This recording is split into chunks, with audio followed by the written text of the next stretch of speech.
नमस्कार सभी सुधीजनों को। आज रविवार का दिन है। रविवार में कुछ स्पेशल चर्चा करते हैं। आजकल नवरात्रियां चल रही हैं और भारत के बहुत से इलाकों में, खासकर उत्तर भारत के कई इलाकों में रामलीला का मंचन भी आजकल किया जाता है। उस रामलीला के मंचन में सब लोग परशुराम लक्ष्मण संवाद की बड़ी बेसब्री से इंतजार करते हैं। वो कहानी आपने भी सुनी होगी कि किस तरह से छोटे जो बालक राम लक्ष्मण है वो जंगल में जाते हैं, विश्वामित्र उनको अपने साथ ले जाते हैं। और वहां पर जब जंगल प्रवास के दौरान ही विश्वामित्र कहते हैं कि बगल के राज्य में मिथिला में स्वयंवर का आयोजन हुआ है, वहां आपको भी ले चलता हूँ। तो वो ले जाते हैं अपने साथ राम लक्ष्मण को भी।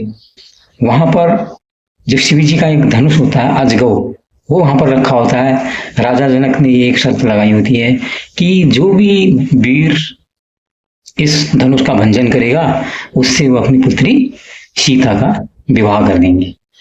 तो वहां पर सारे जो राजा हैं सारे लोग प्रयास करते हैं और फिर उसके बाद विश्वामित्र अनुमति देते हैं कि रामचंद्र भगवान जो हैं वो भी उस धनुष के भंजन की कोशिश करें। और उसमें भगवान श्री राम जो है जो शिव जी का जो धनुष है अजगव, उसका भंजन करने में कामयाब होती हैं। उसी में महेंद्रगिरी पर्वत में परशुराम जो है तपस्या कर रहे थे। उनको पता लगता है कि जो शिव जी का धनुष है अजगव वो उसका भंजन हुआ है और वो नहीं चाहते थे कि इसका भंजन। वो बड़े क्रोधित हो जाते हैं। पहले भी उनके बारे में ऐसी चर्चाएं कि कई बार उनने कई आतताइयों का, कई जो अपने दुश्मनों का उनने कई बार खात्मा किया परशुराम जी ने। अब वो क्रोध में तमतमाए हुए वहां पर आते हैं जनक के दरबार में। तो सब जब धनुष बंदी सब बैठे होते हैं तो सब लोग चुप होते हैं। जनक भी बिल्कुल एकदम दंडोत झुकते हैं। तो उसके बाद उनकी नजर टूटे हुए जो अजगव धनुष है उस पर नजर पड़ती है। वो तो टूटा हुआ दिखता। बोले किसकी हिम्मत हुई इसको तोड़ने की। तो भगवान श्री राम कहते हैं कि जो भी होगा ये कोई भगवान शिव का कोई दासी होगा, सेवक होगा जो इस धनुष को तोड़ सकता है, कोई और तो तोड़ नहीं सकता। तो उसके बाद उनमें ये वार्तालाप चलती। तो बीच में जो होती है वो गुस्सा दिखाते हैं, ये बात अच्छी नहीं है, तुम ये कह रहे हो और वो कह रहे हो। तो बीच में फिर लक्ष्मण भी कूद जाते हैं कि आपको क्रोध नहीं करना चाहिए, ये नहीं करना चाहिए। कहते हैं एक तो छोटा शिशु है, तेरा फरसा देख रहा है, मुझे फरसे से तेरा मैं गर्दन काट सकता हूँ तेरी। फिर वो लक्ष्मण और चिढ़ाते हैं क्योंकि पता है आपको लक्ष्मण क्रोधी हैं, बिल्कुल भी सहन नहीं करते हैं किसी चीज को। हाँ, फिर भी और वो कहते हैं अच्छा आप तो कहाँ के, आप इतने बड़े ज्ञानी और वो हैं, आप तो लगी नहीं रहा, आप कहते हो मैं ये हूँ मैं हूँ, अपनी तारीफ खुद ही की जा रहे हो, यहाँ तो कोई आपको जानता भी नहीं है। और ऐसे धनुष ना जिसकी आप बात कर रहे हो, ऐसे धनुष तो बचपन में हमने तोड़ रखे पता ही नहीं। तो वो क्रोध उनका और बढ़ जाता है। कहते हैं देख तू बिल्कुल ये तू नहीं बोल रहा है, ये काल बोल रहा है तेरे मुंह से, आज तेरा वक्त आ गया है। कहता है बस हो गया आप रहने दो, आपकी तो फरसे की जरूरत नहीं है, आपकी वाणी इतनी कर्कश इतनी कुटिल है कि उसी से आप सबको मार दे रहे हो। तो ये लक्ष्मण परशुराम संवाद वहां पर के बारे में कहा गया है। लेकिन ये रचना किसकी है, ये कहां से लिया गया है? श्री रामचरितमानस में बालकांड में ये चौपाइयां गोस्वामी तुलसीदास ने लिखी है। और ऐसी जो गोस्वामी तुलसीदास की जो है पाल समय भक्सी लियो तब तीन लोग भयो अंधियारो, ये भी आपने सुना होगा। उसको लोग कह के भी लोग कहते हैं कि जो बाल हनुमान है उन्होंने सूरज को ग्रस लिया। ऐसा हो नहीं सकता। क्यों? क्योंकि गोस्वामी तुलसीदास कोई महर्षि नहीं थे। महर्षि कौन थे? महर्षि वाल्मीकि, वो थे महर्षि। वो भगवान रामचंद्र के समकालीन थे। तो अगर रामायण जो है उद्धृत करना है तो वाल्मीकि रामायण है।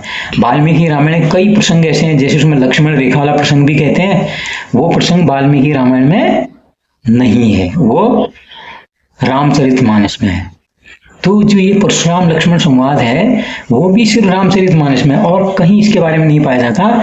वाल्मीकि रामायण में इसका दूर दूर से कोई जिक्र ही नहीं है। वहां तो यह है कि बिल्कुल वो क्रोधित हुए थे और उसके बाद जो मेरु पर्वत जब मेरु पर्वत से उतरते हैं और वहां पर वो पहले बताया जाता है स्वयंवर की तैयारी हो जाती है। तो फिर दशरथ को भी बुलाया जाता है मिथिला में। तो दशरथ भी आते हैं तो उनको दंडवत प्रणाम करते हैं। तो उसके बाद दंडवत प्रणाम करते हैं। तो उनको बताया जाता है कि उनकी मुलाकात भगवान राम से होती है। तो जैसे पूछते हैं किसने तोड़ा, भगवान राम बड़े विनयपूर्वक कहते हैं ये धनुष मैंने ही भंजन किया है। फिर उनको स्मृति याद आ जाती पुरानी, उनको ये तो विष्णु भगवान के अवतार हैं। फिर कहते हैं मुझे तुमसे कोई शिकायत नहीं है, तुम तो इतने बड़े प्रतिभक्त हो, तुम तो अनुकरणीय हो, तुम तो बहुत ही प्रतिभक्त हो, मेरे को आपसे कोई शिकायत नहीं है। तो इसलिए वहां पर फिर, जबकि वाल्मीकि रामायण में लक्ष्मण के साथ मिलने का कोई जिक्र नहीं है, बात यहीं पर शांत होगी। जब वो भगवान राम से मिलते हैं परशुराम, तो वहीं पर बात शांत हो जाती है। भगवान जो परशुराम जी हैं वो तो वैसे ही फिर उनके प्रति विनीत हो जाते हैं रामचंद्र जी के प्रति, तो लक्ष्मण से संवाद का तो प्रश्न नहीं आता। लेकिन रामचरितमानस में, हमारी रामलीलाओं में जो परशुराम और लक्ष्मण संवाद है उसको बढ़ा चढ़ा के बिल्कुल दिखाया जाता है। लेकिन जो भी हो, फिर भी जो भी अगर वो तुलसीदास जी ने भी अगर उस प्रसंग का उदाहरण दिया हुआ है, उसकी एक चीज फायदा यही है कि जो गुस्सा होता है हमें कभी भी क्रोध नहीं करना चाहिए, क्रोध अच्छी चीज नहीं है।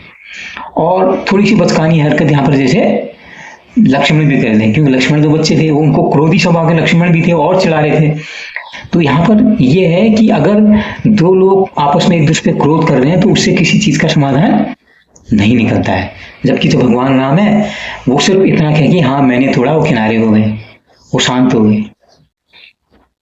तो लेकिन जो भी है उसको हम लोगों को थोड़ा समझना चाहिए, ये चीजें कितनी सही है क्या है, उसके बारे में हम लोग ऐसी चर्चाओं को ज्यादा जोर देते हैं कि ये लक्ष्मण ने ऐसा कहा, फिर परशुराम ने ऐसा किया, फिर वो किया, और हमको ये पता ही नहीं है वाल्मीकि रामायण में इस लक्ष्मण परशुराम संवाद की कहीं पर कोई जिक्र नहीं है।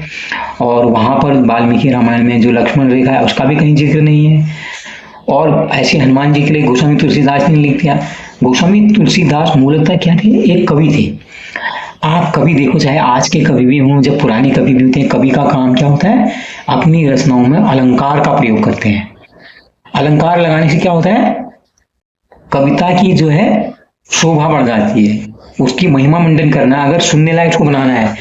बहुत से लोग हास्य कविताएं सुनते हैं, क्यों सुनते हैं, क्योंकि हास्य कविताओं में हाइपोथेटिकल बातें होती हैं, उसकी वजह से हम आकर्षित करती हैं।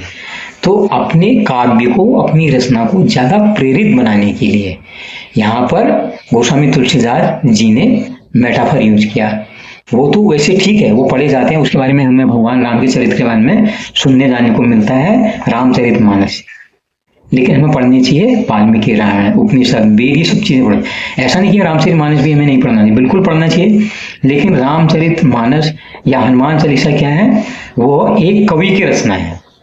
और जबकि जो रामायण है वो महर्षि वाल्मीकि अपनी रचना है। वो महर्षि वाल्मीकि जिन्होंने लव कुश का, जो श्री राम जी के पुत्र थे, उनका पालन पोषण अपने आश्रम में किया था। तो ये थी चर्चा आज की। तो कैसी लगी आपको चर्चा, जरूर बताइए, जुड़े रहिए, लाइक कीजिए, शेयर कीजिए और सब्सक्राइब कीजिए। नमस्कार।